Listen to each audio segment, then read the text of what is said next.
Hello everyone, welcome to my today's lecture. So today we will be discussing about machine learning. So basically তোমরা সবাই আমাকে comment করেছিলে যে machine learning এর উপর একটা ভিডিও বানাও দাদা। সো চলে এসেছি ভিডিও নিয়ে। আই হোপ তোমাদের যত কনসেপ্ট থাকবে মেশিন লার্নিং এর উপর সেটা ক্লিয়ার করতে পারবো। So let's get started. So first we will discuss about the syllabus and the question pattern, okay? So machine learning সিলেবাসটা কী কী আছে তাড়াতাড়ি আমরা একটু দেখে নিই। মেশিন লার্নিংয়ে ক্লাসিফিকেশনটা এক্সপ্লিসিটলি মেনশন করে দেওয়া আছে।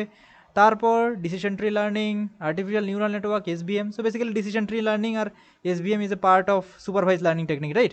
But artificial neural network is a part of deep learning, so it is comparatively different topic. Bayesian learning, clustering, hidden Markov model. Okay, so these are the machine learning topics under the syllabus of JECA. So আমরা চেষ্টা করব যে প্রত্যেকটা টপিককে cover করার মতো MCQ আমাদের স্লাইডে include থাকে এবং জেকা থেকে যে প্রিভিয়াস ইয়ার অর্থাৎ জেকা 2022-এ যে কোশ্চেনটা এসেছিল সেটা থেকে কী কী কোশ্চেন এসেছিল সেটাও একটু দেখে নেব। আপাতত একটু কোশ্চেন প্যাটার্নটা দেখে নিই যে জেকা থেকে লাস্ট ইয়ার 8 কোশ্চেন এসেছিল শুধুমাত্র এমসিকিউ টাইপের অ্যান্ড 1 কোশ্চেন এসেছিল এমএসকিউ টাইপের। সো বেসিক্যালি 10 মার্কসের টোটাল কোশ্চেন এসেছিল, right? 10 marks jigger perspective a huge number, so it is also important topic. We cannot just leave this topic, okay? So আমাদের যেটা agenda থাকবে আমাদের প্রত্যেকটা সিলেবাসের যে টপিকে অনুযায়ী আমাদের যাতে কোশ্চেনগুলো কভার থাকে, ঠিক আছে? তোমাদের মধ্যে অনেকেই আমাকে বলেছিলে যে মেশিন লার্নিং তোমাদের যে কারিকুলামে ছিলই না, অর্থাৎ বিসিএ বা বিএসসিতে ছিলই না, তাদের জন্য একটু টাফ হবে ব্যাপারটা। বাট আমি তোমাদের সাজেস্ট করবো যে মেশিন লার্নিংয়ের যে বেসিক কনসেপ্টগুলো আছে সেগুলো তোমরা একবার দেখে তারপরে এই ভিডিওটা দেখবে। তাতে কী হবে, আমার কিছু টার্ম যাতে আছে যে কোশ্চেনের মধ্যে যে স্পেশাল টার্মগুলো থাকে সেগুলো বুঝতে একটু তোমাদের সুবিধা হবে তাড়াতাড়ি। তবুও আমি চেষ্টা করবো যে প্রত্যেকটা টার্মকে আমি একটু ভালো করে বোঝানোর। So let's get started. So here is our first question. Number 1 question বলছি, application of machine learning methods to large databases is called. আচ্ছা, লার্জ ডেটাবেসের উপর যে মেশিন লার্নিংয়ের যে অ্যাপ্লিকেশন, মেশিন লার্নিং মেথডগুলো ইউজ করে যে অ্যাপ্লিকেশনটা আমরা করি সেই অ্যাপ্লিকেশনটা আমরা কী নামে ডাকি, ঠিক আছে? It is a good question. You can see that the options are artificial intelligence, big data computing, internet of things and data mining. We will eliminate the wrong options, okay? So first thing is artificial intelligence. Now you know that artificial intelligence is a broad term, right? So first let me just give you an idea about the artificial intelligence, machine learning and deep learning, right? So you have heard all these three terms, right? So AI is a completely broad term, ঠিক আছে? So first artificial intelligence. So what is artificial intelligence? So let me just give you a quick idea that artificial intelligence is nothing but trying to mimic the human brain, okay? Human behaviour, trying to mimic the human behaviour, অর্থাৎ মানুষ যেভাবে capability রাখে নতুন কিছুকে think করা, অর্থাৎ কোনো কিছু ডিসিশন নেওয়া, সেই যে বিহেভিয়ার, সেই বিহেভিয়ারটা আমরা যখন কোনো hardware device, you can say software device or you can say, আমরা কৃত্রিমভাবে সেটাকে তৈরি করার চেষ্টা করি, সেটা কি বলছি আমরা artificial intelligence. But machine learning is a part of artificial intelligence, okay? So machine learning is a technique, you can say, to implement the artificial intelligence, ঠিক আছে? মেশিন লার্নিং এআই এর একটা পার্ট। এবার তার মধ্যে থাকে আমাদের ডিপ লার্নিং, অর্থাৎ মেশিন লার্নিংকে তৈরি করার জন্য, ইউ ক্যান সে, বা মেশিন লার্নিংকে বিল্ড করার জন্য যে টেকনিক আছে তার মধ্যে একটা টেকনিক হচ্ছে আমাদের ডিপ লার্নিং, ঠিক আছে? এটা হচ্ছে complete relationship between AI, ML and deep learning. So I think এবার তোমাদের বেসিক যে আন্ডারস্ট্যান্ডিং এআই, এমএল আর ডিপ লার্নিং সেটা সম্পর্কে ক্লিয়ার হয়েছে। অর্থাৎ এআই একটা ব্রড টার্ম, তার আন্ডারে ডিফারেন্ট টেকনিক থাকতে পারে, ঠিক আছে, two implement the artificial intelligence, but machine learning is one of the important topic. Similarly, we can implement machine learning using various topics, and one of the important machine technique to implement machine learning is deep learning. deep learning বাদেও যদি important একটা বলি সেটা হচ্ছে natural language processing, NLP যেটাকে বলি, সেটাও কিন্তু মেশিন লার্নিংকে ইমপ্লিমেন্ট করা কাজে লাগে, but it is not a part of deep learning, okay? So you can see the relationship between AI, ML and deep learning. I guess the concept is clear now. Now let's discuss the other options. So you know that machine learning যখন কোনো large ডেটাবেসের উপর apply করা হবে সেটা তাহলে তো AI বলবো না, রাইট? সেটা AI is completely different topic. AI just we are trying to implement the human behaviors, so it is not under the category of, you can say, the large application of large database in machine learning, okay? So it is not going to be the right option. So artificial intelligence is not a right option. Big data computing. Now let me tell you about big data. what is big data? So big data is, I think তোমাদের যে curriculum ছিল BCA BSc যাই হোক, সেখানে big data সম্পর্কে অবশ্যই তোমরা শুনেছো। বিগ ডেটা এবং বিগ ডেটা যদি শোনো এবং যদি তোমাদের কারিকুলামে থাকে, তো অবশ্যই তোমাদের বিগ ডেটা 3 ভিস সম্পর্কে পড়েছো, right? Velocity, veracity, variety, volume, এই যে টার্মগুলো, এগুলো নিশ্চয়ই শুনেছো বিগ ডেটা সম্পর্কে।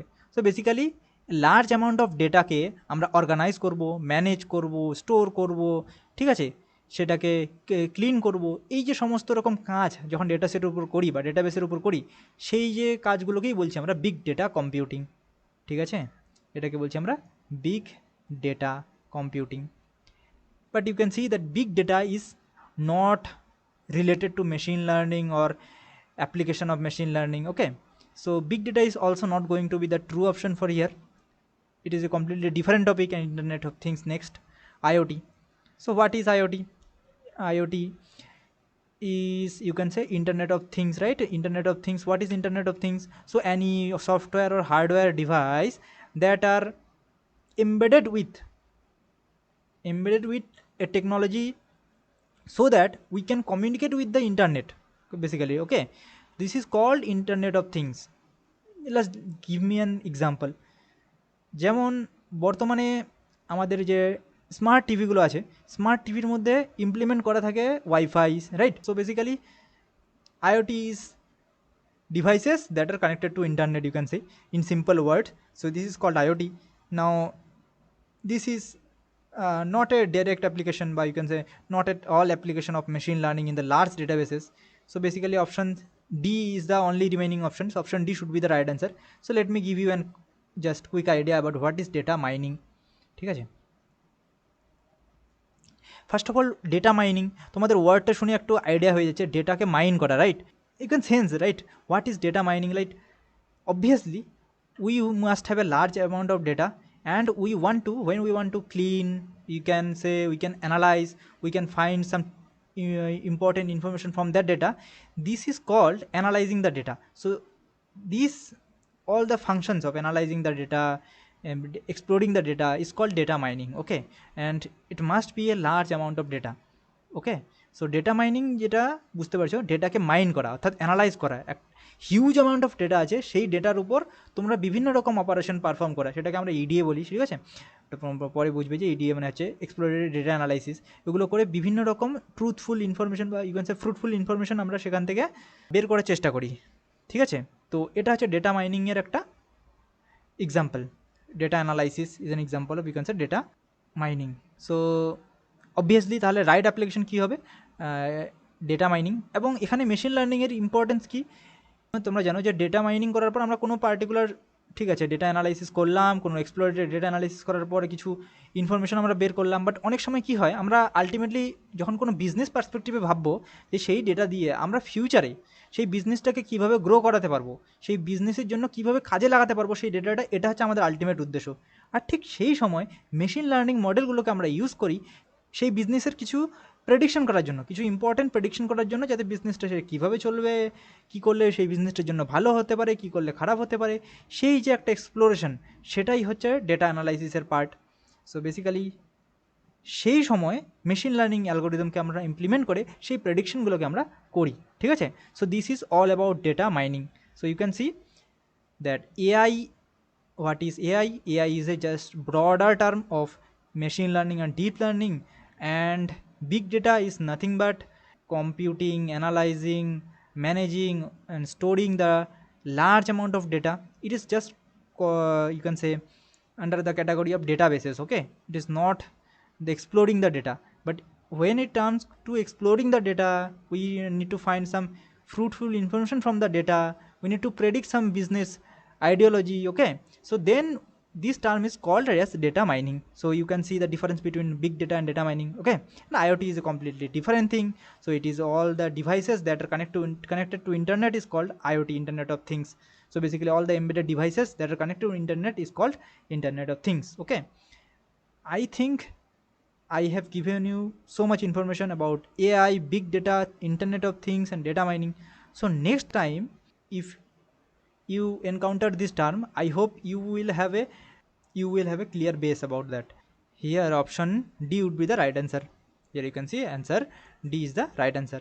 সো নেক্সট কোয়েশ্চেনে আমরা এবার যাই ডিসকাস করতে। কোয়েশ্চেন নাম্বার 2 বলেছে, if machine learning model output involves target variable then that model is called dash. Now এবার একটু মেশিন লার্নিংয়ের অ্যাকচুয়াল ইমপ্লিমেন্টেশনে আমরা ধীরে ধীরে যাচ্ছি, ঠিক আছে। Now machine learning, you can say that what is machine learning?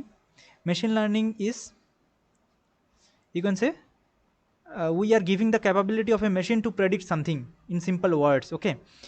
So now when we are saying that predict something, now what the machine learning model predicts, this is called output or target variable. You can see that the target, what is target variable in machine learning models? The target variable is the actual output. Now let me give you an example. Suppose we want to compute the best possible salary for an person, okay. So what are the input variables? Can be, we can you can say input variables we can take. So basically his educational qualification, his age, his experience, and if his achievements, okay. So these all are the features, you can say attributes or inputs variable, okay. And these will contribute, ultimately we can contribute to judge the output variable, that is salary of this person, okay. So this salary is called a target variable. Now generally in machine learning models we want to find some particular output, so this is called target variable. Now here the question says that in machine learning model output variable involves target variable, then the model is called, সেই মডেলটাকে আমরা কী ধরনের model বলি? নাও এখানে আরেকটা important, তাহলে তোমরা concept বুঝতে পারছো যে অনেক মেশিন লার্নিং মডেল আছে যেখানে আলটিমেটলি কোনো আউটপুট ভেরিয়েবল থাকে না, রাইট। যেটা থাকে সেটা তো আমাদের অ্যান্সার দিতে হবে, ঠিক আছে। তার মানে একটা তোমরা আইডিয়া পেয়ে যাচ্ছ তো, কিছু কিছু মেশিন লার্নিং মডেল আছে যেখানে আমাদের ক্লিয়ার আউটপুট যে টার্গেট ভেরিয়েবলটা সেটা কী হবে সেটা আমাদের কোনো আইডিয়াই থাকে না। অবভিয়াসলি সেরকম মেশিন লার্নিং মডেলও আছে, ঠিক আছে। বাট আমরা সেটাকে কী বলি, আর যখন টার্গেট ভেরিয়েবল থাকবে সেটাকে আমরা কী বলবো সেটা দেখিনি। সো যখন টার্গেট ভেরিয়েবল থাকবে সেটাকে আমরা বলি হচ্ছে predictive model. Option B is the right answer here, ঠিক আছে। আর অপশন এ যেটা ডেসক্রিপটিভ মডেল, সেটা হচ্ছে যখন আমাদের কোনো টার্গেট ভেরিয়েবল থাকবে না, ইউ ক্যান সে আমরা জাস্ট মডেল দিয়ে কোনো এক্সপ্লোর করবো ডেটাটাকে বুঝতে, জাস্ট আমরা একটু ডেটা থেকে অ্যানালাইজ করার চেষ্টা করব, ডেটাটা আমরা কী কী দিতে পারি সেটা জাস্ট করার চেষ্টা করবো, বাট আমাদের কাছে কোনো ক্লিয়ার আইডিয়া থাকবে না আলটিমেটলি সেই ডেটা দিয়ে আমরা কী চাচ্ছি, ঠিক আছে। তখন সেটাকে বলছি আমরা, সেই যে মেশিন লার্নিং মডেলগুলোকে ইউজ করছি সেগুলোকে বলছি আমরা descriptive model. But predictive model, you can see that আমরা কোনো পার্টিকুলার জিনিস প্রেডিক্ট করতে যাচ্ছি। যেমন আমি কিছুক্ষণ আগে একটা এক্সাম্পল দিলাম যে আমাদের কাছে ডিফারেন্ট টাইপস অফ ডেটা আছে একটা এমপ্লয়ির, ঠিক আছে, তা দিয়ে আমরা কী প্রেডিক্ট করছি, তার স্যালারি প্রেডিক্ট করছি। সেই জন্য যে অ্যালগোরিদমগুলো ইউজ করবো সেটাকে কী বলবো, প্রেডিক্টিভ মডেল। ক্লিয়ার? যদি আমাদের কাছে ক্লিয়ার টার্গেট ভেরিয়েবল বা আউটপুট ভেরিয়েবল না থাকে তাহলে সেটাকে বলি আমরা ডেসক্রিপটিভ মডেল, আর যদি থাকে তাহলে সেটাকে আমরা বলি প্রেডিক্টিভ মডেল। আর reinforcement learning is completely different topic, right. You can see, ও আচ্ছা, আমি তোমাদের এটা অ্যাকচুয়ালি একটু ক্যাটাগরাইজ করে দিই। আই থিঙ্ক আমাদের একটা কোশ্চেন আছে, কোশ্চেন নাম্বার 4, সেখানে আমি ক্যাটাগরাইজ করে দেবো, ঠিক আছে। যে machine learning you can say can be classified into 3 categories: supervised, unsupervised and reinforcement learning. So reinforcement learning is a part of machine learning, ঠিক আছে। এখানে এই অপশনটা কোনোভাবেই কোনোভাবেই অ্যাকুরেট নয়। So basically option B is predictive model will be the right answer. So let's discuss question number 3। Question number 3টা কী বলেছে দেখি। In following type of feature selection method we start with empty set. Option আছে forward feature selection, backward feature selection, নাকি both.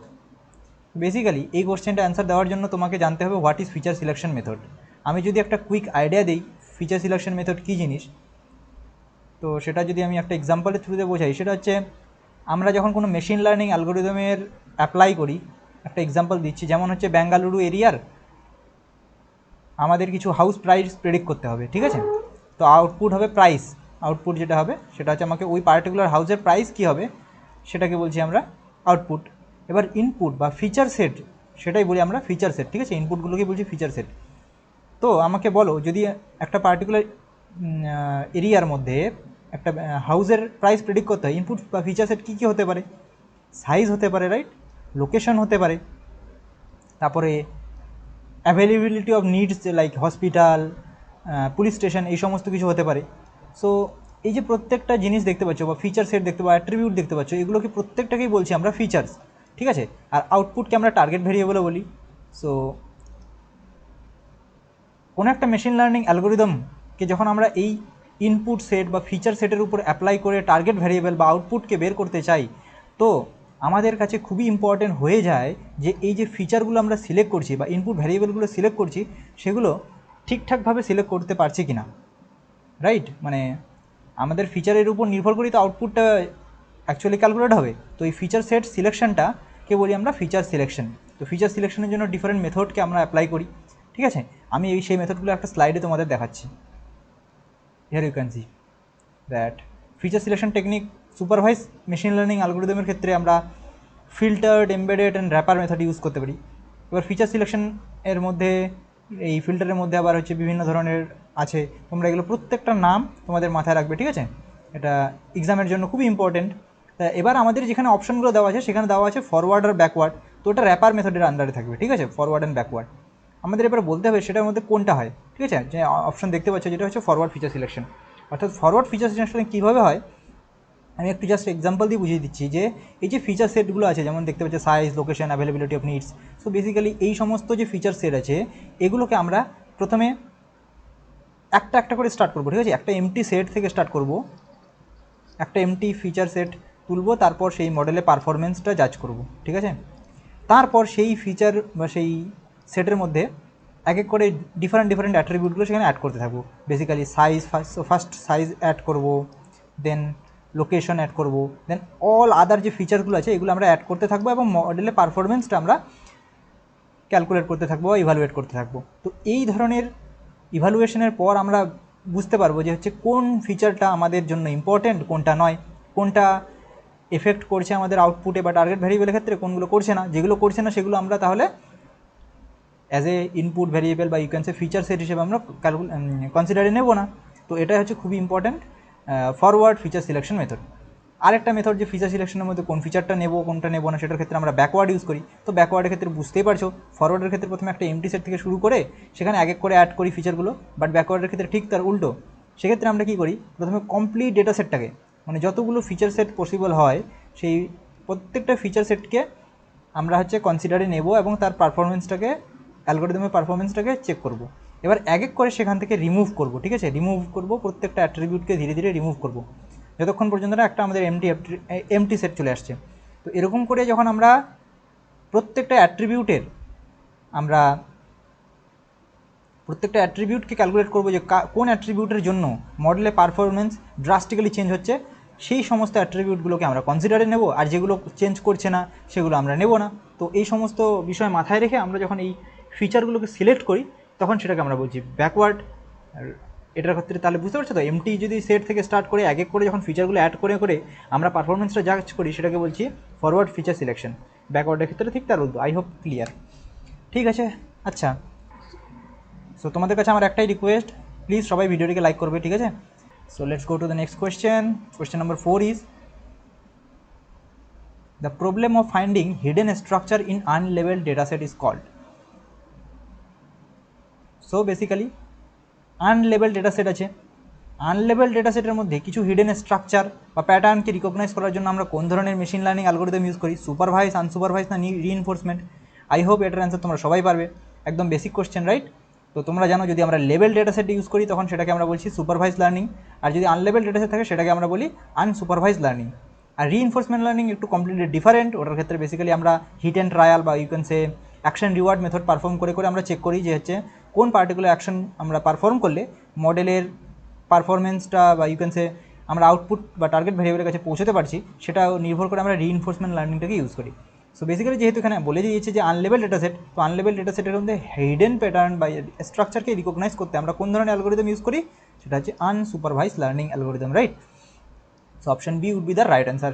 Let's go to the next question number 5 বলেছে of the following examples which would you address using an supervised learning algorithm.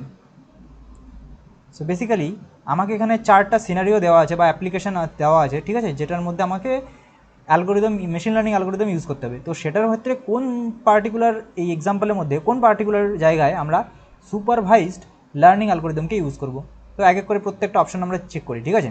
So first বলেছে given email levelled as spam or not spam, learn spam filter.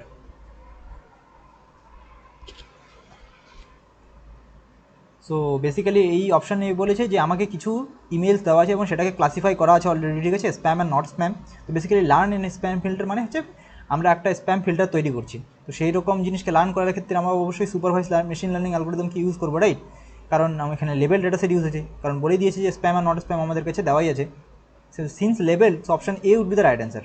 বাকিগুলো একটু দেখে নিই। So given a set of news article found on web, group them into set of articles about the same story.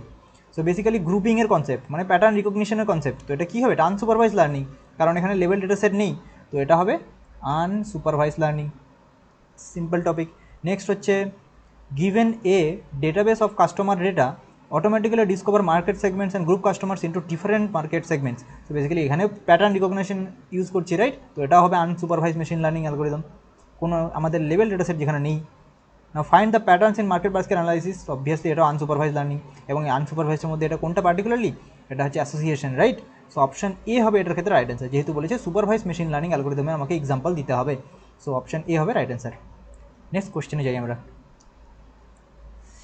Question number 6 কি বলেছে দেখি। You are given reviews of few Netflix series marked as positive, negative, neutral. Classifying reviews of a new Netflix series is an example of. Obviously classify করে দেওয়া আছে আমাকে, অর্থাৎ level data set দেওয়া আছে পজিটিভ, নেগেটিভ অ্যান্ড নিউট্রাল হিসেবে। তাহলে কী অ্যালগরিদম ইউজ করবো? Supervise machine learning algorithm, right? So question number 7 বলেছে following is a powerful distance matrix use by geometrical model. So distance metric হিসেবে আমরা কোন মেট্রিকগুলোকে ইউজ করি? Euclidean, Manhattan, both A and B, নাকি স্কোয়ার ডিস্টেন্স? সো বেসিক্যালি আমরা machine learning অ্যালগরিদমগুলো যখন আমরা ডিজাইন করি, তো বেশিরভাগ অ্যালগরিদমের ক্ষেত্রে আমাকে কোনো না কোনোভাবে ডিস্টেন্স মেট্রিকটা ক্যালকুলেট করতেই হয়। তো তার জন্য আমাকে বিভিন্ন প্রসেস বা ইউ ক্যান সে বিভিন্ন ওয়েতে আমরা সেই ডিস্টেন্সটা ক্যালকুলেট করতে পারি। তার মধ্যে খুবই প্রমিনেন্ট যেটা, সেটা হচ্ছে Euclidean and Manhattan distance. So both A and B হবে, স্কোয়ার ডিস্টেন্স বলে কিছু এখানে হবে না। এবং এছাড়াও যে অ্যালগরিদম, এছাড়াও যে ডিস্টেন্স মেট্রিকগুলো সেগুলো আছে, সেগুলো হচ্ছে দেখতে পাচ্ছি এখানে Euclidean, Manhattan, Minkowski distance and Hamming distance, ঠিক আছে? So here is question number 8। Question number 8 কি বলেছে? A feature F1 can take certain values A, B, C, D, E and F and represent grade of a student from a college. Here feature type is nominal, ordinal, categorical না Boolean. So basically feature set দেওয়া আছে, basically একটা input set দেওয়া আছে, যে ইনপুটের মধ্যে ভ্যালুগুলো যে আছে সেগুলো শুধুমাত্র A, B, C, D, E and F মানে স্টুডেন্টের গ্রেডকে রিপ্রেজেন্ট করছে। তো এই ধরনের ফিচারকে বা এই ধরনের ডেটা টাইপকে বেসিক্যালি আমরা কী বলি? নমিনাল, অর্ডিনাল, ক্যাটাগরিক্যাল না বুলিয়ান। তো এটা একটা খুবই ইম্পর্টেন্ট জিনিস, ঠিক আছে? মেশিন লার্নিংয়ের ক্ষেত্রে ডেটা টাইপকে আন্ডারস্ট্যান্ড করা খুবই প্রয়োজন। সো ডেটা টাইপ বেসিক্যালি দু ধরনের হয়, একটা হচ্ছে কোয়ালিটেটিভ ডেটা টাইপ আর একটা হচ্ছে কোয়ান্টিটেটিভ ডেটা টাইপ, ঠিক আছে? কোয়ালিটেটিভ মানে যে সমস্ত ডেটা টাইপকে আমরা নিউমেরিক্যাল ফর্মে রিপ্রেজেন্ট করতে পারবো না, সেই সমস্ত ডেটা টাইপকে আমরা কোয়ালিটেটিভ ডেটা টাইপ বলি। আর কোয়ান্টিটেটিভ হচ্ছে যাদেরকে নিউমেরিক্যাল ফর্মে রিপ্রেজেন্ট করতে পারবো। তো এখানে দেখতে পাচ্ছ যে ডেটা টাইপটা আছে, সেখানে আমরা কি এটাকে নিউমেরিক্যাল ফর্মে রিপ্রেজেন্ট করতে পারি না? তাহলে এটাকে বলছি আমরা তাহলে এটাকে বলছি আমরা কোয়ালিটেটিভ ডেটা টাইপ, ঠিক আছে? এবার কোয়ালিটেটিভ ডেটা টাইপের মধ্যে দুটো ভাগ আছে।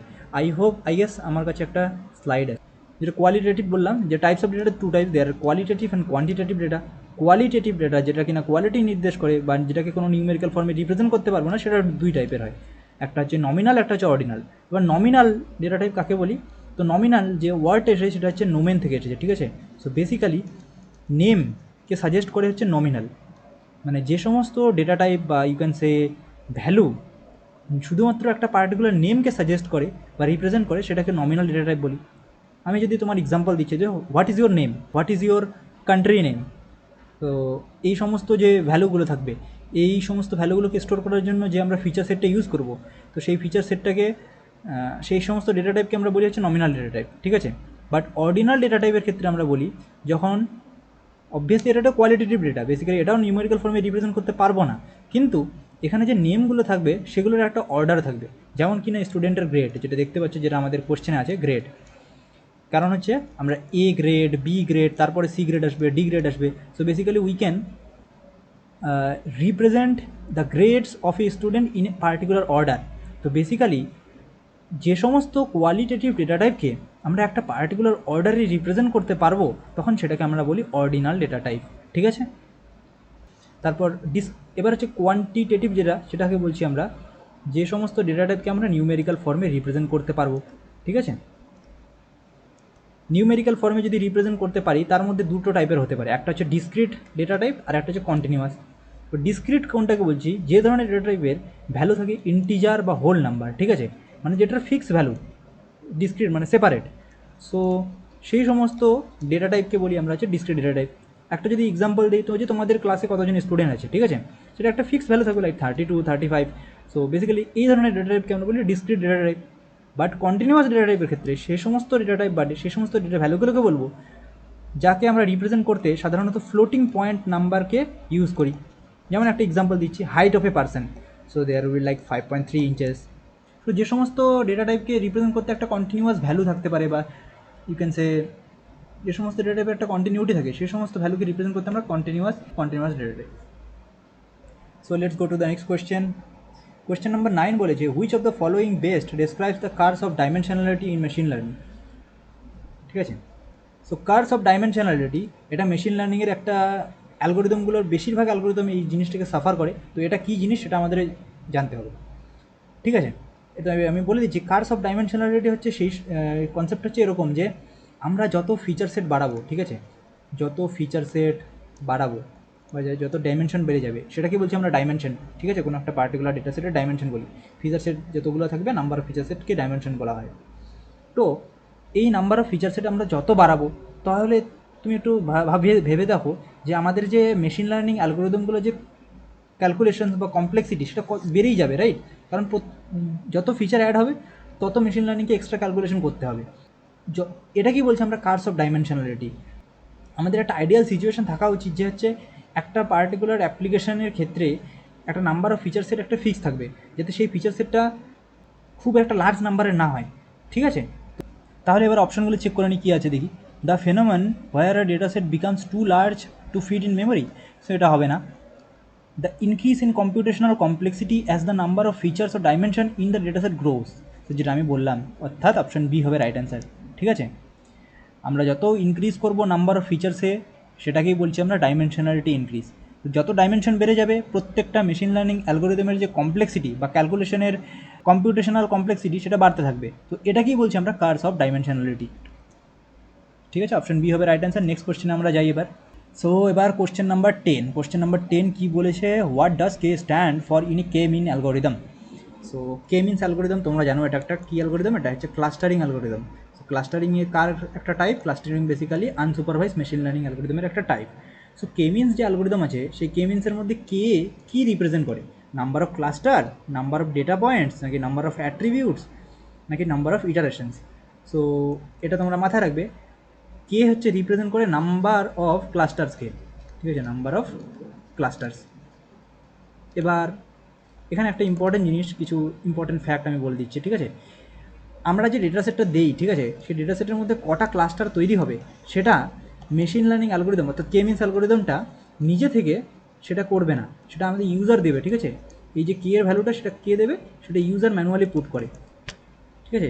এটাকে কে মিনসের একটা ডিসঅ্যাডভান্টেজও বলতে পারো, যে কে মিনসের ক্ষেত্রে আমাদের ইউজার ইনপুট দিতে হয় যে কত নাম্বার অফ ক্লাস্টার কতগুলো আছে, ঠিক আছে। হাওয়েভার এটাকে বের করার জন্য বা বেস্ট সুইটেবল নাম্বার অফ কে বের করার জন্য আমাদের ডিফারেন্ট অ্যালগোরিদম ফলো করি, ঠিক আছে। তো এটা যদি আমি বলি হচ্ছে বেসিক্যালি আমরা রিডাকশন ইন ভ্যারিয়েন্সকে ক্যালকুলেট করি, ঠিক আছে। রিডাকশন ইন ভ্যারিয়েন্সকে ক্যালকুলেট করে কে এর ভ্যালু ডিফারেন্ট ভ্যালুর জন্য চেক করি যে কোন পার্টিকুলার ভ্যালুর জন্য কে এর ভ্যালুটা আর কমছে না, মানে ভ্যারিয়েন্সটা কমছে না। তো সেই জায়গাটাকে আমরা বলছি এলবো পয়েন্ট, ঠিক আছে। তো এখানে বেসিক্যালি এগুলো প্রত্যেকটা K equal to like 0, K equal to 1, K equal to 2, এই প্রত্যেকটা ভ্যালু আমরা চেক করি, এবং যে ভ্যালু কে এর যে ভ্যালুর জন্য আমরা রিডাকশন অ্যান্ড ভ্যারিয়েন্স একটা ফিক্সড ভ্যালুতে পৌঁছাই, অর্থাৎ কে এর ভ্যালু ওই পার্টিকুলার পয়েন্ট থেকে আরও যদি বাড়াতে থাকি, সেটা রিডাকশন অ্যান্ড ভ্যারিয়েন্সের কোনো পরিবর্তন হচ্ছে না। তো সেই পার্টিকুলার পয়েন্টকে আমরা বলি এলবো পয়েন্ট।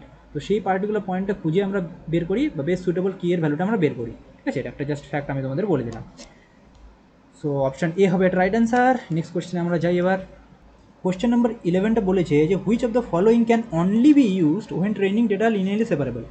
অর্থাৎ এখানে চারটা মেশিন লার্নিং অ্যালগোরিদম দেওয়া আছে, চারটা মেশিন লার্নিং অ্যালগোরিদমের মধ্যে কোন অ্যালগোরিদমটা একমাত্র তখন ইউজ করতে পারবো যখন ডেটাটা লিনিয়ারলি সেপারেবল থাকবে, মানে লিনিয়ারলি সেপারেট থাকবে। অর্থাৎ ডেটাটা লিনিয়ারলি সেপারেট যদি না থাকে, আমরা সেই পার্টিকুলার অ্যালগোরিদমকে ইউজ করতে পারবো না। তো এটার অ্যান্সার হবে অপশান এ। তো এটার হার্ড মার্জিন এসভিএন। তো এটা আমি বেসিক্যালি লিনিয়ারলি সেপারেবল মানেটা একটু বুঝিয়ে দিচ্ছি। তো বেসিক্যালি একটা data set one dimensional data set নিয়েছি, ঠিক আছে। So basically one dimensional data সেটের মধ্যে যদি ডেটা সেটটা এরকম থাকে, লাইক এগুলো ডেটা পয়েন্ট, ঠিক আছে, এটা ডেটা পয়েন্ট, দেখতে পাচ্ছ দেয়ার আর বেসিক্যালি টু টাইপস অফ ডেটাটা, ঠিক আছে। তো ডেটার মধ্যে যদি আমাকে সেপারেট করতে হয় বা ক্লাসিফাই করতে হয়, তাহলে এই ধরনের ডেটা সেটকে আমরা কি ক্লাসিফাই করতে পারবো না, কারণ ডেটা পয়েন্টগুলো লিনিয়ারলি সেপারেবল না। কিন্তু in case of like this, যদি ডেটা সেটটা এরকম হতো, তাহলে আমরা এদিকে ক্লাসিফাই করার জন্য এখানে একটা সাপোর্ট ভেক্টর বা হাইপার প্লেন ড্র করতে পারতাম, ঠিক আছে। তাহলে যাতে আমরা ডেটাটাকে সেপারেট করতে পারি, ক্লাসিফাই করতে পারি। তো এটাকে বলছি linearly separable data set, linearly separable. তো এই ধরনের ডেটা সেটের উপর একমাত্র শুধুমাত্র যেটা হার্ড মার্জিন এসভিএমটা আছে সেটাই কাজ করতে পারে, ঠিক আছে। মানে হার্ড মার্জিন এসভিএম এই ধরনের ডেটা সেটের উপরে কেবলমাত্র কাজ করতে পারে। যে বাকি অ্যালগরিদমগুলো আছে সেগুলো হচ্ছে যে কোনো ডেটা সেটের উপর কাজ করতে পারে, বাট যেটা হার্ড মার্জিন এসভিএম সেটা শুধুমাত্র লিনিয়ারলি সেপারেবল ডেটার ক্ষেত্রেই করে। হার্ড মার্জিন আর সফট মার্জিন যদি আমি জাস্ট একটা ব্রিফ আইডিয়া দিই, যে হার্ড মার্জিনের ক্ষেত্রে কী হয়, আমরা মিস ক্লাসিফিকেশনকে অ্যালাউ করতে পারি না, ঠিক আছে, পারি না। বাট যেটা সফট মার্জিন সেখানে অ্যালাউ করতে পারি। মিস ক্লাসিফিকেশন বলতে আমরা এরকম যে এই যে এখানে যে আমরা ক্লাসিফাই করলাম ডেটাটাকে, সেটা এরকম যাতে না হয় যে একটা ডেটা পয়েন্ট এই ক্লাসের আন্ডারে চলে গেল, ঠিক আছে। এই ধরনের যে মিস ক্লাসিফিকেশন সেটা অ্যালাউ করবো না। তো এটাকে যখন করছি সেটাকে বলছি সফট মার্জিন ক্লাসিফায়ার। এটা আমরা পার্টিকুলারলি এসভিএমের ক্ষেত্রে আমি এটা বলছি। আর যেটা হার্ড মার্জিন সেটার ক্ষেত্রে কী হয়, এটা হার্ড রুল ফলো করে যে হচ্ছে আমরা কোনোভাবেই মিস ক্লাসিফিকেশনকে অ্যালাউ করবো না। তো এটা যখন একমাত্র ডেটাটা লিনিয়ারলি সেপারেট থাকবে, তার উপরে এই পার্টিকুলার অ্যালগরিদমটা কাজ করতে পারবো, রাইট। এই হার্ড এসভিএমটাকে আমরা ইউজ করতে পারবো, হার্ড মার্জিন ক্লাসিফায়ার যেটাকে বলি আমরা। সো অপশান এ হবে এটা রাইট অ্যান্সার। নেক্সট কোয়েশ্চেন যাই আমরা। So what is the purpose of kernel tree? So এটা এসভিএমের, ঠিক আছে। তো সাপোর্ট ভেক্টর মেশিনের ক্ষেত্রে কার্নেল ট্রিক ইউজ করা হয়। তো সেই কার্নেল ট্রিকটা কী? So to transform data from non linearly separable to linearly separable, নাকি to transform the problem from regression to classification, to transform the problem from supervise to unsupervise machine learning? এটার answer হবে option A. Kernel কী করে? যেমন আমি কিছুক্ষণ আগে একটা এক্সাম্পল দিলাম যে লিনিয়ারলি সেপারেবল ডেটা সেট কোনটা, যেক্ষেত্রে ডেটা সেটগুলো সেপারেট করা সম্ভব হবে একটা পার্টিকুলার প্লেন বা স্ট্রেট লাইনকে ড্র করে, ঠিক আছে, তখন সেটাকে বলছি আমরা লিনিয়ারলি সেপারেবল ডেটা। এটা তো রিয়েল লাইফ সিনারিওতে এটা তো সম্ভব নয় কোনো দিনও, রাইট। বেশিরভাগ যেটা রিয়েল লাইফ ডেটা সেট হয় তারা লিনিয়ারলি সেপারেবল হয় না। সো এই ধরনের ডেটা সেটকে আমরা কীভাবে ক্লাসিফাই করব? তো তার জন্য আমরা কী করি, তার জন্য আমরা ডেটা সেটটাকে লোয়ার ডাইমেনশন থেকে হায়ার ডাইমেনশন ডেটা সেটে কনভার্ট করি। তো বেসিক্যালি সাপোজ ডেটা সেটটা এরকম আছে, ঠিক আছে, আমি যদি এক্সাম্পল দিই, ডেটা সেটটা এরকম রয়েছে। তুমি এটাকে লিনিয়ারলি সেপারেবল বলতে পারবে বা সেপারেট করতে পারবে না যখন টু ডাইমেনশনালি তুমি কনসিডার করছো। বাট এটা যদি আমরা থ্রি ডাইমেনশনালে কনসিডার করি, তখন there is a high chance that এই যে পার্টিকুলার ভ্যালুটা সেটা জেড অ্যাক্সিস বরাবর একটা পার্টিকুলার যে বাকি ভ্যালুগুলো থেকে সেগুলোর থেকে একটু ডিফারেন্স থাকবে। বেসিক্যালি আমি বলতে চাচ্ছি এটা জেড অ্যাক্সিস বরাবর যে ভ্যালুটা থাকবে এই পার্টিকুলার ডেটা পয়েন্টগুলোর, সেটা বাকি ডেটা পয়েন্টগুলো থেকে একটু আলাদা হবে। তো বেসিক্যালি আমরা যখন এটাকে 2D থেকে কনভার্ট করে দিচ্ছি, সেটার মধ্যে আমরা তারপর একটা লিনিয়ারলি ডেটা সেটটাকে লিনিয়ারলি সেপারেট করতে পারছি, ঠিক আছে। জাস্ট ইমাজিন করো, ইউ ক্যান আন্ডারস্ট্যান্ড যে এই সাপোজ এই যে ডেটা পয়েন্টগুলো এগুলো একটু কাছে চলে আসছে এবং এগুলো একটু দূরে আছে, তো তাদের মাঝখানে আমরা একটা হাইপার প্লেন ড্র করে দিতে পারবো, বেসিক্যালি লিনিয়ারলি সেপারেট করতে পারবো। তো এই যে কাজটা, মানে এই যে ডাইমেনশনটাকে ইনক্রিজ করে দেওয়া, তো এটার জন্য আমরা কাকে ইউজ করি? কার্নেল ট্রিককে ইউজ করি, ঠিক আছে। তো এটা এসভিএমের মধ্যে কার্নেল ট্রিক কী করে, ডেটাটাকে ট্রান্সফর্ম করে দেয় নন লিনিয়ারলি সেপারেবল ডেটা থেকে লিনিয়ারলি সেপারেবল ডেটা, ঠিক আছে। I hope confusion is clear. যদি কোনো রকম কনফিউশন থাকে কোনো একটা কোশ্চেনে, তোমরা অবশ্যই কমেন্টে জানাবে, ঠিক আছে। নেক্সট কোশ্চেনে যাই আমরা। The effectiveness of an SVM depends upon, so selection of kernel parameter, soft margin parameter, এই তিনটার উপরই নির্ভর করে। সিলেকশন অফ কার্নেলের ডিফারেন্ট টাইপ হয়, হ্যাঁ, ঠিক আছে। আমি যদি একটা এক্সাম্পল দিই, এখানে আমি এর লাস্ট কোশ্চেনটা এখানে ইনক্লুড বলতে ভুলে গেলাম। তো কার্নেলের টাইপ বিভিন্ন রকম, পলিনোমিয়াল, সিগময়েড, আরবিএফ কার্নেল, এগুলো টাইপ, ঠিক আছে। সো এই প্রত্যেকটা কার্নেলের সিলেকশনের উপর নির্ভর করে যে এসভিএমটা কীভাবে কাজ করবে। So selection of kernel parameter, soft margin parameter, প্রত্যেকটাই এসভিএমের এফেক্টিভনেসকে এফেক্ট করে। So option A, B, C, মানে অপশন ডি হবে right answer, all of the above, ঠিক আছে। So So let's discuss question number 14. Question number 14 কি বলেছে, which of the following sentences are correct in reference to information gain? So information gain তোমরা জানো যে decision ট্রিটাকে build করি, সেটা build করতে ইনফরমেশন গেইনকে আমরা ইউজ করি। তো ইনফরমেশন গেইন সম্পর্কে কোনটা correct statement? It is bias to a single valued, multivalue attribute, নাকি ID3 makes use of information gain, the approach use by ID3 is greedy. So basically এখানে চারটা statement দেওয়া আছে, চারটা স্টেটমেন্টের মধ্যে কোনটা কারেক্ট আমাদের বলতে হবে। সো বেসিক্যালি এটা মনে রাখো যে ইনফরমেশন গেইন না মাল্টি ভ্যালুড অ্যাট্রিবিউটের জন্য তো বায়াস হয়। এটার কারণটা কি? মাল্টি ভ্যালু অ্যাট্রিবিউট বলতে কী বোঝায়, মানে যে সমস্ত অ্যাট্রিবিউটের মাল্টিপল ভ্যালু থাকবে। আমি যদি একটা এক্সাম্পল দিই, যে একটা ডিসিশন ট্রি তৈরি করছি যে আজকে একটা স্টুডেন্ট খেলতে যাবে কি খেলবে না, ঠিক আছে, সেটার ক্ষেত্রে বিভিন্ন ধরনের সিনারিও হতে পারে। যেমন হচ্ছে একটা ফার্স্ট যেটা সিনারিও সেটা হচ্ছে today is Sunday or not. তারপর যদি বলি যে হচ্ছে ওয়েদারটা কি শাইনি নাকি ক্লাউডি নাকি রেইনি, এই সমস্ত সিনারিও ডিসকাস করতে হবে। তো বেসিক্যালি যেখানে দেখতে পাচ্ছ যে today is Sunday or not, এটার ক্ষেত্রে আউটপুট দুটোই হতে পারে, ইয়েস অথবা নো। সো এই অ্যাট্রিবিউটটার আউটকাম কটা? দুটো। বাট ইন কেস অফ যদি বলি ওয়েদারটা কীরকম আছে, তো ওয়েদার ডিফারেন্ট হতে পারে। তার মধ্যে আমি সাপোজ ধরলাম শাইনি, ক্লাউডি, রাউনি। শাইনি হতে পারে বা ক্লাউডি হতে পারে অথবা রেইনি হতে পারে। তো ক্ষেত্রে তিনটা অ্যাট্রিবিউট, তিনটা আউটকাম আছে এই অ্যাট্রিবিউটটার, ওয়েদারের তিনটা আউটকাম। আর যদি বলি টুডে সানডে অর নট, এই যে পার্টিকুলার অ্যাট্রিবিউটটা সেটার ক্ষেত্রে দুটো আউটকাম, ইয়েস অর নো। এক্ষেত্রে ইনফরমেশন গেইনটা কি কার বেশি হবে? ইনফরমেশন গেইনটা যে ওয়েদার অ্যাট্রিবিউট আছে সেটার জন্য একটু বায়াস হয়ে যাবে, কারণ সে এখানে দেখবে যেখানে যেহেতু তিনটা আউটকাম আছে সেই জন্য সেই পার্টিকুলার অ্যাট্রিবিউটের ক্ষেত্রে ইনফরমেশন গেইনটা একটু হাই হবে, ঠিক আছে। তো এটা হচ্ছে মাল্টিভ্যালুড অ্যাট্রিবিউটের জন্য ইনফরমেশন গেইন এভাবে কাজ করে। এবার ID3 হচ্ছে একটা অ্যালগোরিদম যেটা কিনা ডিসিশন ট্রিকে বিল্ড করার কাজে ইউজ হয় এবং সেটা ইনফরমেশন গেইনকে ইউজ করে। আমি যদি আরও এক্সাম্পল দিই, যেমন কার্ট অ্যালগোরিদম আছে না, ক্লাসিফিকেশন রিগ্রেশন ট্রি যে অ্যালগোরিদমটা, সেটা কিন্তু গিনি ইম্পিউরিটিকে ইউজ করে। তো এরকম মাল্টিপল জিনিস আছে, ইনফরমেশন গেইন, গিনি ইন্ডেক্স, তারপরে সি স্কোয়ার, তারপর তো রিডাকশন ইন ভ্যারিয়েন্স, এই সমস্ত অনেক কিছু মেজারমেন্ট ম্যাট্রিক্স আছে যেগুলো ক্যালকুলেট করে করে আমরা ডিসিশন ট্রিটাকে বিল্ড করি। তো ডিসিশন ট্রি বিল্ড করার জন্য বিভিন্ন অ্যালগোরিদম আছে, যেমন কার্ট, ID3, C4.5। তো এই অ্যালগোরিদমগুলো এই পার্টিকুলার ম্যাট্রিক্সগুলোকে ইউজ করে। তো তার মধ্যে ID3 যে আছে সেই ইনফরমেশন গেইনকে ইউজ করে। অপশন সিও রাইট হবে, অপশন বিও রাইট হবে। The approach use by ID3 algorithm is also greedy algorithm. তো এই স্টেটমেন্টটা তো ঠিক আছে এখানে, ঠিক আছে। তো অপশন ডিও হবে রাইট অ্যান্সার। যে অ্যাপ্রোচটা ID3 ফলো করে সেটা একদম গ্রিডি অ্যাপ্রোচ ফলো করে। গ্রিডি অ্যাপ্রোচ আমরা তাকে বলি যেখানে হচ্ছে পার্টিকুলার সেই জায়গাটার ক্ষেত্রে আমরা একটা ডিসিশনটা তখনই নেব যে কারেন্ট সিনারিওর উপর নির্ভর করে আমরা ডিসিশনটা নেব, ফিউচার আউটকামের উপর নির্ভর করে ডিসিশন নেব না, সেটাকে বলছি greedy approach. Option D, the approach use by ID3 is greedy. তো এটা মনে রাখবে, এটাও ঠিক আছে। ID3 যে অ্যাপ্রোচটা ইউজ করে সেটা গ্রিডি অ্যাপ্রোচ, ঠিক আছে। Option B, C and D তিনটেই কারেক্ট হবে। নেক্সট কোশ্চেনে যাই আমরা। আচ্ছা ঠিক আছে, এখানে আমি নোট দিয়ে দিয়েছি, এটা খুবই ইম্পর্টেন্ট, তোমরা অবশ্যই এটা স্ক্রিনশট নিয়ে নিতে পারো, ঠিক আছে।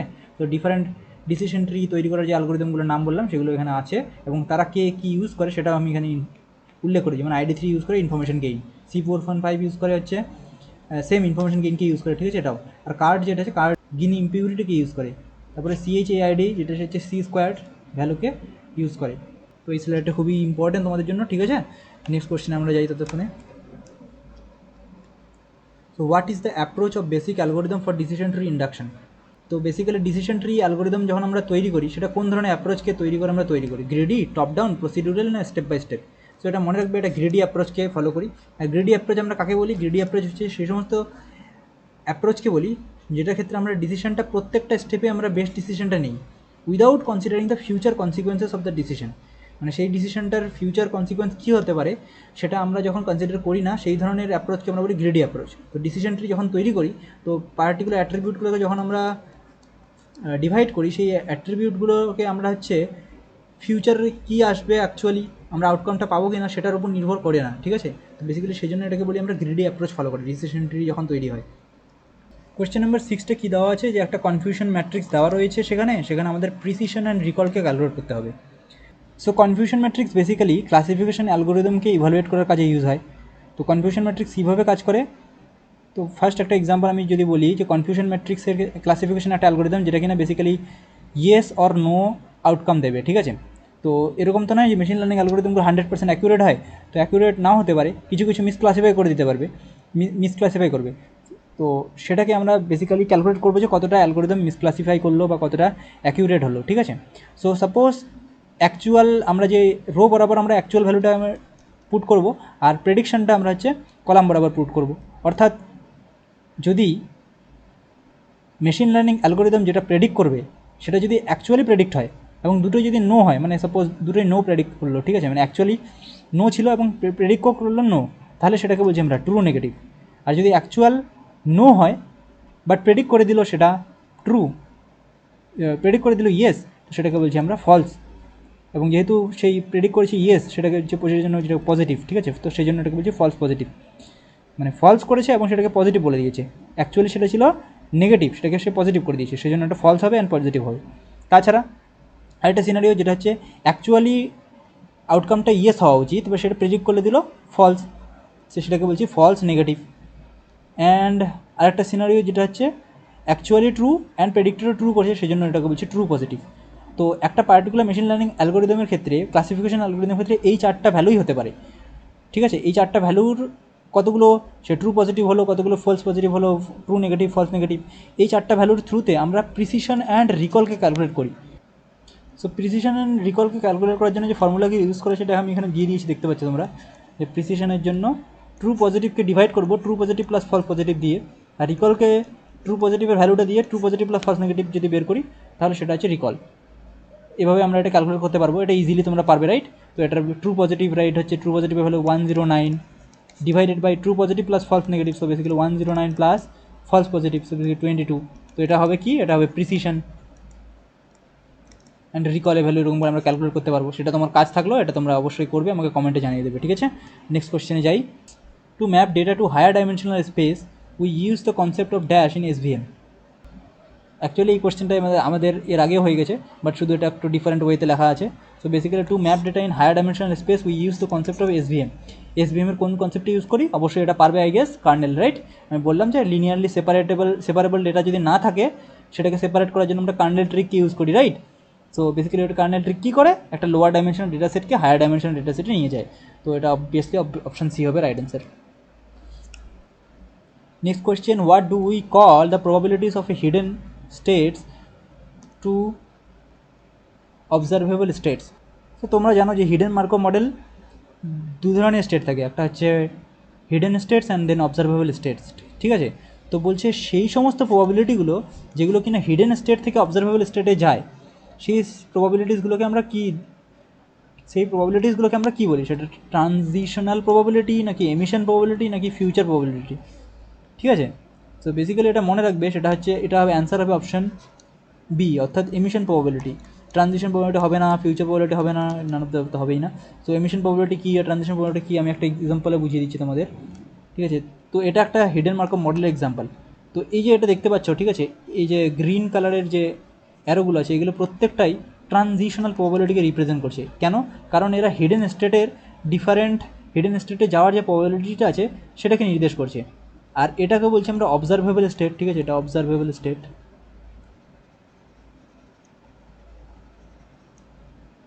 আর এই সমস্ত স্টেটগুলোকে বলছি আমরা hidden state. So hidden state তিনটে দেখতে পাচ্ছি, একটা rainy, cloudy and then shiny, ঠিক আছে।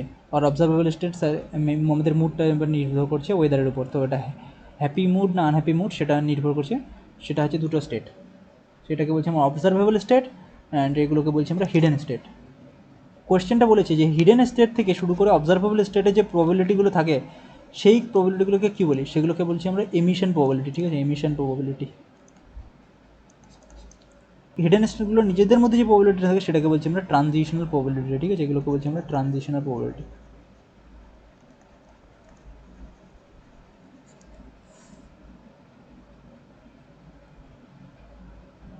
আই থিঙ্ক তোমরা এবার পারবে যে এরপরে যদি কোনো রকম কোশ্চেন আসে যে কোনটা ট্রানজিশনাল প্রবাবিলিটি আর কোনটা ইমিশনাল প্রবাবিলিটি, সেটা অবশ্যই পারবে এবার। নেক্সট কোশ্চেনে আমরা যাই। So to build a decision tree we can use which of the following algorithm? CART, C.4, C4.5, ID3 নাকি information gain. So information gain তো একটা মেজার, বেসিক্যালি ইনফরমেশন গেইনকে ইউজ করে বিভিন্ন রকম অ্যালগোরিদম কাজ করে। তো আমি এটা এর আগেই তোমাদের বলে দিয়েছি যে CART, C4.5 অ্যান্ড ID3 তিনটাই হচ্ছে একটা decision tree based algorithm. Basically decision ট্রিকে তৈরি করার জন্য আমরা এগুলো ইউজ করতে পারি। আর একটা রিভিশন দিয়ে দিচ্ছি, CART কি ইউজ করে, CART ইউজ করে হচ্ছে জিনি ইম্পিউরিটি, রাইট, জিনি ইম্পিউরিটি যেটা বলছি। C4.5 ইনফরমেশন গেইনকে ইউজ করে, ID3ও ইনফরমেশন গেইনকে ইউজ করে। তো এগুলো মনে রাখবে তোমরা, ঠিক আছে। কোয়েশ্চেন নাম্বার 20 কী বলেছে, identify the fundamental problems associated with HMM। So hidden markup মডেলের কী কী ফান্ডামেন্টাল প্রবলেম আছে। সো বেসিক্যালি সেই 3টা প্রবলেম হচ্ছে, একটা ইভালুয়েশন, ডিকোডিং অ্যান্ড লার্নিং, ঠিক আছে। অপশান এ অ্যান্ড সি এখানে দেওয়া আছে, তো অপশান এ অ্যান্ড সি তো হবেই, ঠিক আছে। এটা ছাড়াও ডিকোডিং একটা প্রবলেম থাকে। সো প্রবলেমগুলো বেসিক্যালি কী, যে আমরা হিডেন মার্কআপ মডেলটা যখন তৈরি করি সেটার ক্ষেত্রে আমরা যে ট্রানজিশনাল প্রবাবিলিটিগুলো কীভাবে ফাইন্ড করবো সেটাকে বলছি আমরা ইভালুয়েশনের প্রবলেম। ডিকোডিং বলতে হচ্ছে যে কোন পার্টিকুলার হিডেন সিকোয়েন্সটা ফলো করলে একটা পার্টিকুলার অবজারভেশন স্টেটে পৌঁছবো, সেটা হচ্ছে decoding problem. Are learning problem হচ্ছে যে কোন কোন আমরা প্যারামিটার সেট করব যেটা আমরা HMM-কে বেস্ট ফিট করতে পারবো, বা সেই পার্টিকুলার বলতে পারো যে হিডেন স্টেট কী কী থাকবে, অবজারভেবল স্টেট কী কী থাকবে, সেগুলোকে আইডেন্টিফাই করাটা, সেগুলোকে প্যারামিটারগুলোকে সেট করা, সেটা একটা লার্নিং প্রবলেম। তো এগুলো প্রত্যেকটারই সলিউশন আছে এটা, বাট এই যে হিডেন মার্কআপ মডেলের এগুলো হচ্ছে বলতে পারো একটা তৈরি করতে এই সমস্ত প্রবলেমকে অ্যারাইজ করতে হবে আমাদের, ঠিক আছে, এই প্রবলেমের সম্মুখীন হতে হবে। সো আই হোপ এই যে 20 কোশ্চেন আমরা প্র্যাকটিস কোশ্চেন করলাম, এটা থেকে তোমরা একটা বেসিক আন্ডারস্ট্যান্ডিং পেয়ে যাবে যে কী ধরনের কোশ্চেন হচ্ছে, ঠিক আছে। এরপর আমরা প্রিভিয়াস ইয়ার কোশ্চেনগুলো ডিসকাস করবো, যে লাস্ট ইয়ার কীভাবে কোন ধরনের কোশ্চেন এসেছিলো সেগুলো আমরা ডিসকাস করবো, যাতে আমাদের একটু আন্ডারস্ট্যান্ডিংটা আরও ক্লিয়ার হয়।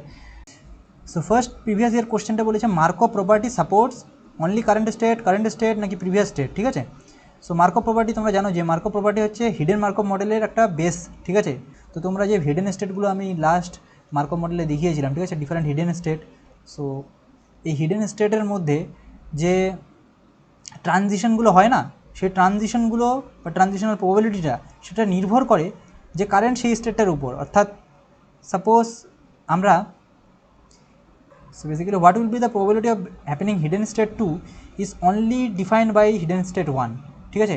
বাট অর্থাৎ এই যে প্রত্যেকটা ট্রানজিশন, ঠিক আছে, এই যে ট্রানজিশন 1, ট্রানজিশন 2, ট্রানজিশন 3, এই প্রত্যেকটা ট্রানজিশনের যে ভ্যালু বা ট্রানজিশনাল প্রবাবিলিটি এর ভ্যালু সেটা নির্ভর করবে শুধু কারেন্ট স্টেটের উপর। অর্থাৎ যেই স্টেট থেকে সে আসলো, সেই প্রবাবিলিটি স্টার্ট হলো, সেটা নির্ভর করছে।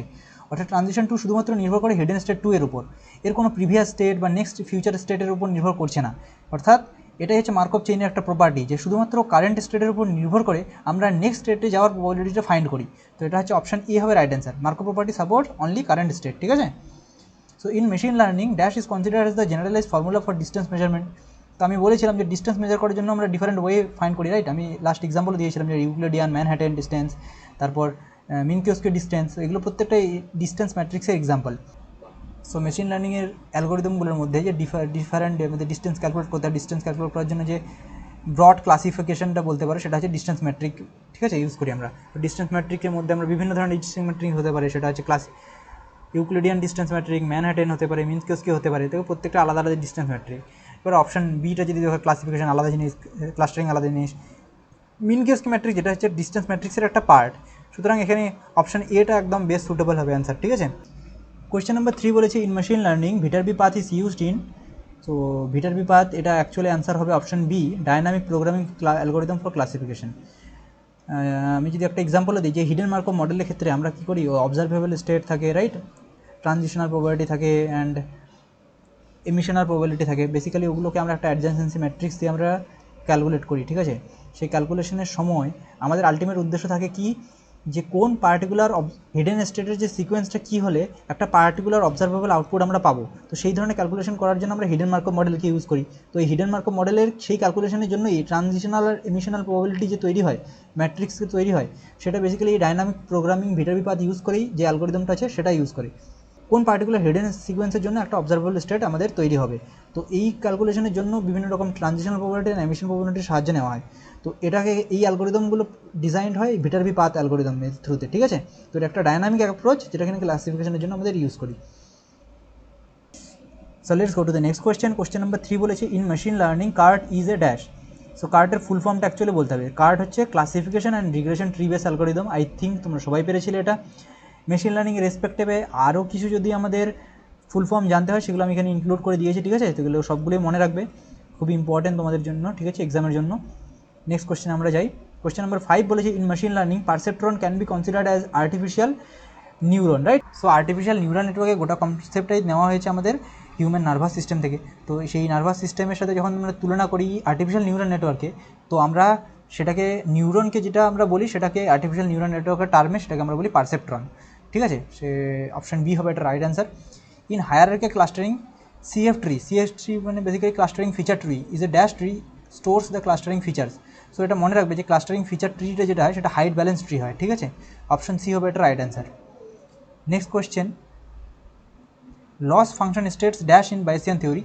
সো এটা অপশন সি হবে right answer, exactly how cheap is this function is. So Bayesian decision 3 এর ক্ষেত্রে লস ফাংশন থাকে, সেই লস ফাংশনটা নির্দেশ করে how cheap each action is, ঠিক আছে। Next question, in support vector machine hyperplane is selected based on. So এটা 2 মার্কসের কোশ্চেন। সো বেসিক্যালি এটা multiple option can be correct, ঠিক আছে। So largest separation between 2 classes নাকি shortest separation between 2 classes, average margin between 2 classes নাকি largest margin between 2 classes. Option D তো for sure হবে, কারণ হাইপার প্লেনে যখন আমরা হাইপার প্লেনটা তৈরি করি সেটা আমরা যে সাপোর্ট ভেক্টরগুলো ডিফাইন্ড থাকে সেগুলোকে আমরা বলছি মার্জিন, রাইট। সাপোর্ট ভেক্টরের দুটো সাপোর্ট ভেক্টরের ডিস্টেন্সকে বলছি আমরা মার্জিন। তো সেটা কি লার্জেস্ট মার্জিনটা আমরা ফাইন্ড করাই আমাদের আলটিমেট উদ্দেশ্য হয়। So largest margin between 2 classes is for sure is going to be right option, but also if we consider option A, it can also be a right answer. So largest separation between 2 classes. So thank you for watching, best of luck for the exam.